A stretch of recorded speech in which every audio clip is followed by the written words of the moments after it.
савобша дар ҳамин сатҳи пасти зиндагӣ онҳо мебинанд.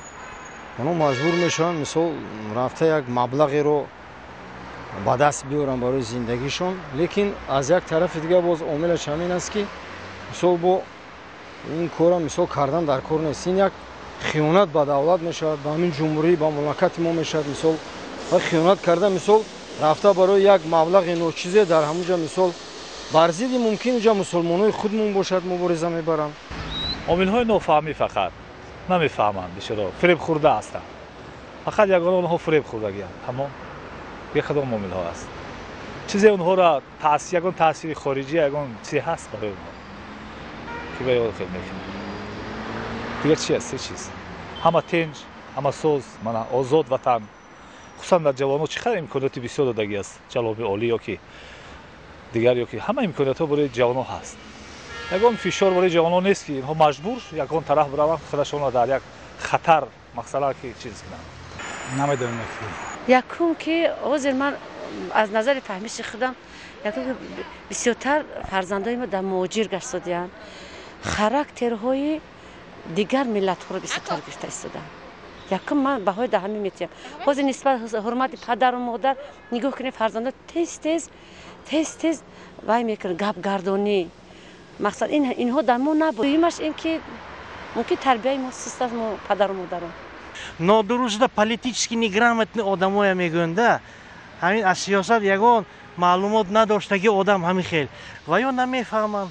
бачаҳои ёш баъзеҳош идея намешад, амон идея кати мерад фанатик мегӯянд. баъзеҳо пул кати ана ду вай дорад, ё пул ё фанатизм. аз ҷиҳати нофаҳмӣ бачаҳо бесаводӣ, нофаҳмӣ, норозӣ аз ҳаёти зиндагӣ.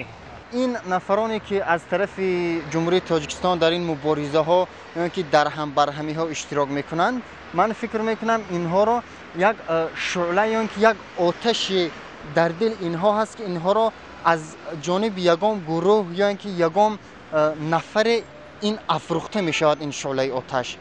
ва бояд ки мо ҳамчун ватандор, ҳамчун шаҳрванди ҷумҳурии Тоҷикистон, ҳамчун зиёӣ бояд ки он нафароне ки ин шуълаҳоро дар дили ин гуна ҷавонҳон афрӯхта мекунанд, ин шуълаафрӯзро биёвем. мафкура да бисёр маврид кам таҷрибагӣ, чунки ин ҷангҳои идорашаванда аст.